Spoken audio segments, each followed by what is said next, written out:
Dear young friends, it is my great pleasure to make a keynote speech at the 2022 International Youth Cyber Environment Forum. As we are well aware, we humans and our planet are facing an unprecedented biodiversity crisis and climate crisis. In particular, this summer, the world suffered from a fever due to a heat wave, and such news made headlines every day. Most countries, such as Europe, United States, and Canada, had to spend the hottest summer with a heat wave of up to 48 degrees Celsius. In recent years, natural disasters such as floods and fires, as well as heat waves, have become common around the world. In addition, for the past 3 years, the entire human race has been at war with the virus, and the United Nations and the IUCN, International Union for Conservation of Nature, have determined that the cause of this virus is the destruction of biodiversity due to forest damage, overcrowded agriculture, and overcrowded livestock, and poaching and illegal trade of wild animals and plants, and antibiotics overuse, and climate change. All these have in common that zoonotic infectious diseases are caused by human activities. In addition, as a driving force for biodiversity loss, as an indirect result of human unsustainable behavior, 1 million species are at risk of extinction, and if this continues, 1 in 6 species will become extinct due to climate change. According to experts, in the case of Korea, if climate change continues at the current level, up to 10% of organisms could become extinct by the end of the 21st century, just by increasing the temperature. It is also argued that if habitat degradation and the spread of alien species due to climate change are added, the damage will increase several times. So international efforts to prevent this are also being strengthened. Since 1992, international conferences, including the Convention on Biological Diversity, have become held continuously to request countries to conserve and sustainably use biodiversity. At the G7 meeting held in the UK in 2021, the heads of countries urged the world to adopt a net zero and a nature positive policy to simultaneously respond to the climate and biodiversity crisis. The Conference of the Parties, so-called UNFCCC COP26, decided that carbon neutral action should be approached in an integrated way with conservation of nature and biodiversity. As such, in various fields, such as finance, industry, and agriculture, there is an increasing movement to support nature positive behavior. Here, nature positive means strengthening the resilience of our planet and society to stop and reverse the natural loss.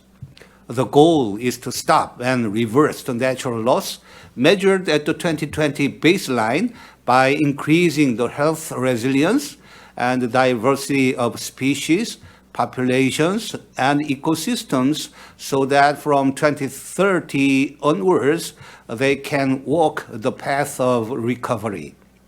BlackRock, the world's largest investment firm, says natural capital and climate change are interconnected, and the companies are being pressured to announce their strategies to prevent deforestation and biodiversity loss and to protect marine and freshwater resources.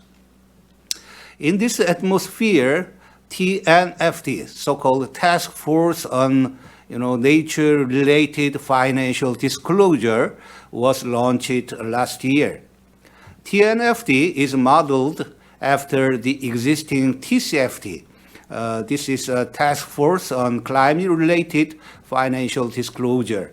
TNFD will lead companies to contribute more to conservation of biodiversity by focusing on natural capital following climate change, and will provide guidance to investors not to invest in companies that do not implement it. So, what should we do to solve these global problems? Above all, we must find what we can do for carbon neutrality and nature positive in the daily life. For example, contributing to the promotion of biodiversity through a project to create a bee garden in the city center, or using a tumbler at the daily basis can be one way. These small habits come together to create a sustainable society. As above, the government, economic actors, and all members of society should seek and practice sustainable development plans for tackling climate change and biodiversity loss through cooperation between all actors from their respective positions.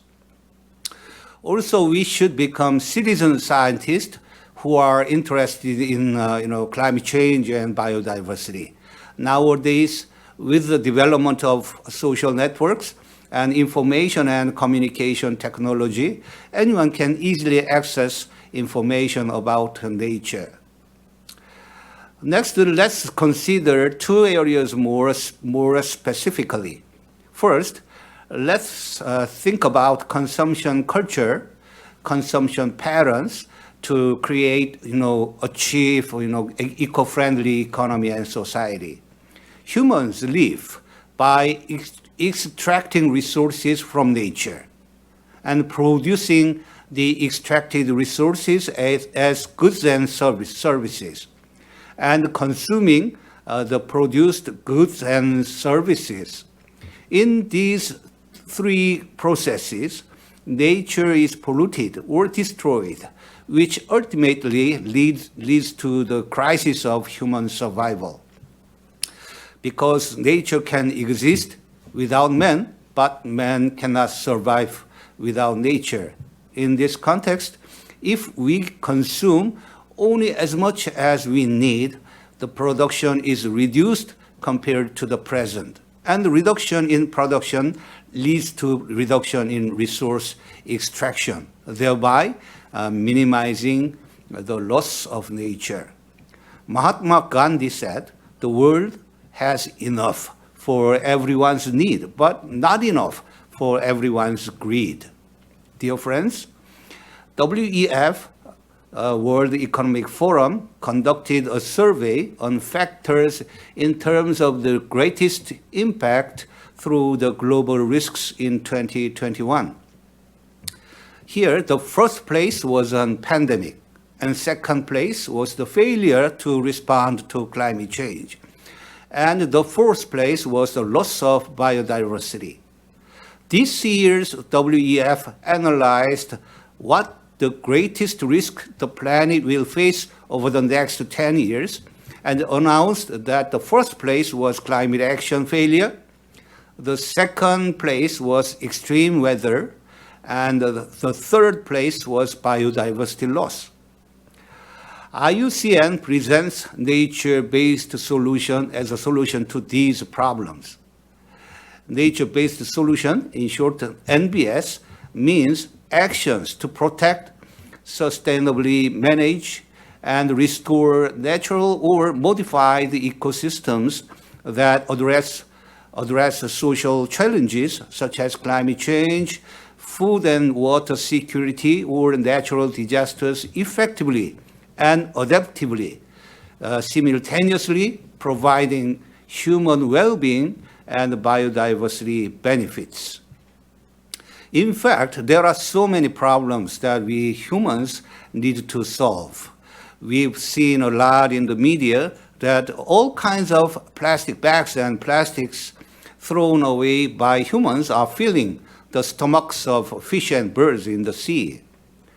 For example, the turtles mistook this discarded plastic for food and ate it, eventually leading to their death.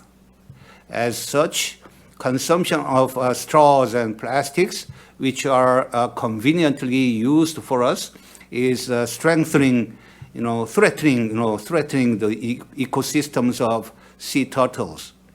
We need to change the consumption culture, such as the use of disposable products that are easily used but are easily thrown away. Also, let's talk about microplastics. Microplastics are the pieces of plastic which are smaller than 5 millimeters. These microplastics are contained in automobile tires mixed with synthetic rubber. And the synthetic fibers, which are used to make our clothes and the paints for marking the line in the road, etc. Synthetic fibers in clothes go into the sea without being filtered in the washing machine. And the fish mistake them for food and eventually come up to our dining table. Next, let's think about the content and direction of nature-friendly economy and society for the vulnerable class in climate change. According to the second working group report of the IPCC means Intergovernmental Panel on Climate Change, the sixth assessment report released early this year, the mortality rate from floods, droughts, and storms in countries that are very vulnerable to climate crisis over the past 10 years has increased 15 times higher than in the least vulnerable regions. And it reported that the vulnerability of ecosystems and human societies to climate crisis is highly differentiated by region and within regions. In other words, even if a natural disaster of the same condition occurs, its impact varies from country to country, from region to region within a country, and it differs depending on level of social group within a region. This difference is called the inequity of the impact of environmental problems. And the social group most affected is called the vulnerable class. The main vulnerable groups are women, children, low-income groups, and the elderly. For example, most of the victims of heat waves are outdoor workers. And a 2020 British media study found that women were more affected by the climate crisis than men. Furthermore, if the climate crisis has a direct adverse effect on the vulnerables, other social problems such as climate refugees due to their local movement may also be accompanied. In the climate change negotiation process of the United Nations, there is a group called AOCs. They are the group of small island developing states that are most affected, even though contributing little to climate change. So they have formed an alliance called AOCs and are appealing to the international communities to respond more actively to climate change. This summer, Pakistan, a country that generates less than 1% of the world's greenhouse gas emissions, suffered a catastrophe in which a third of the country was submerged due to heavy rains, causing many victims and homeless people. Lastly, I would like to reiterate that in order to tackle these problems, stakeholders such as the international community, national governments, industry, and civic groups need to implement more actively alternatives to overcome the climate crisis and realize the eco-friendly economy and society. Through this event, many students from all over the world who are the leaders of future generations will participate to explore such alternatives. And I hope that it will give you a new sense of the seriousness of the problem we are facing. Thank you for your attention.